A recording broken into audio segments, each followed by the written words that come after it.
হায়,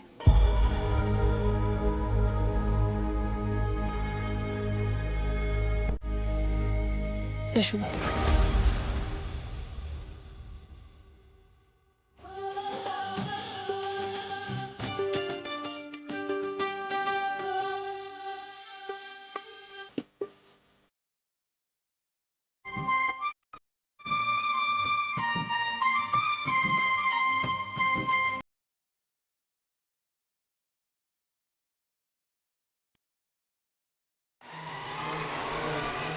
ধ্রুব, ধ্রুব,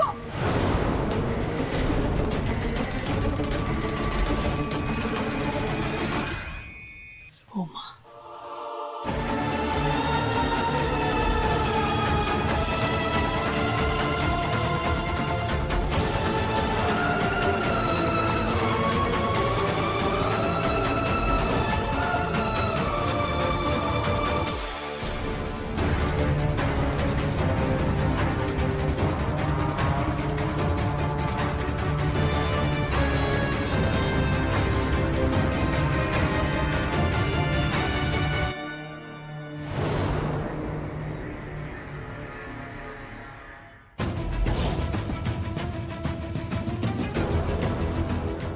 ও god, এটা এটা হলো কি করে?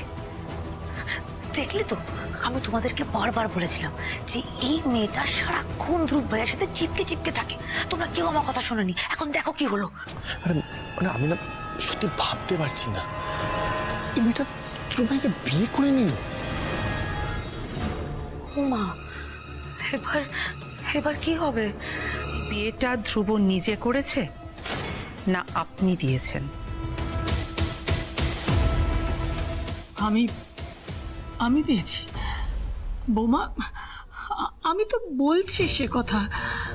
তুমি তুমি একটু আমাদের উপর ভরসা করো,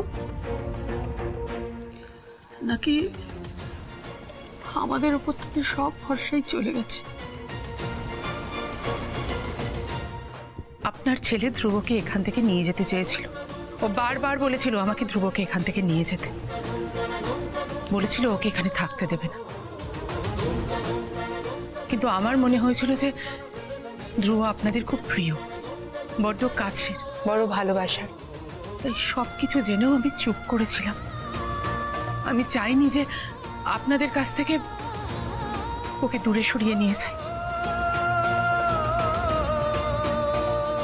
আমার ভরসার, আমার বিশ্বাসের এই দাম দিলেন না আপনারা।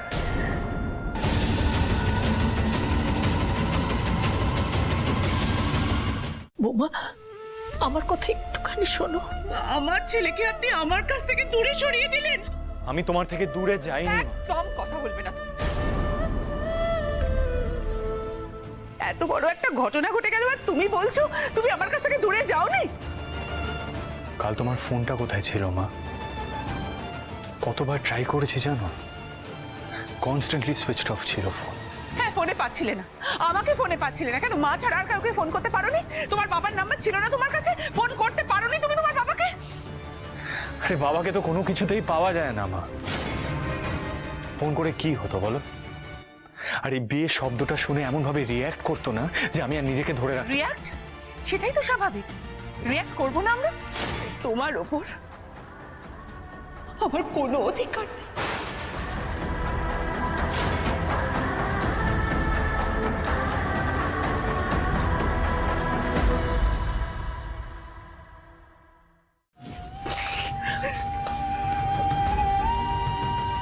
তোমরা থাকবে তো?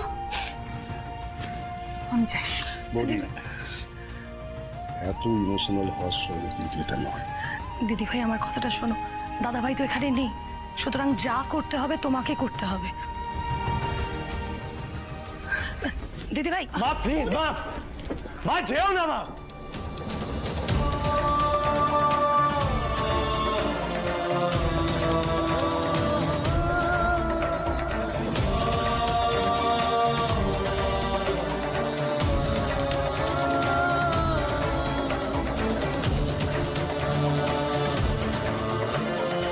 তোরা থাক, আমি একটু আসছি।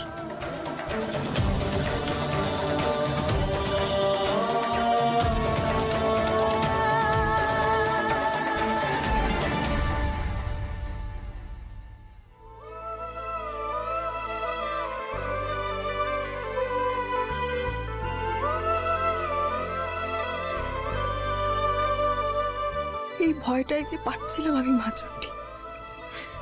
সংসারটাকে তো জুড়তে চেয়েছিলাম আমি, এভাবে ভেঙে যেতে দিই কি করে? কি করবো এবার আমি, কি করবো?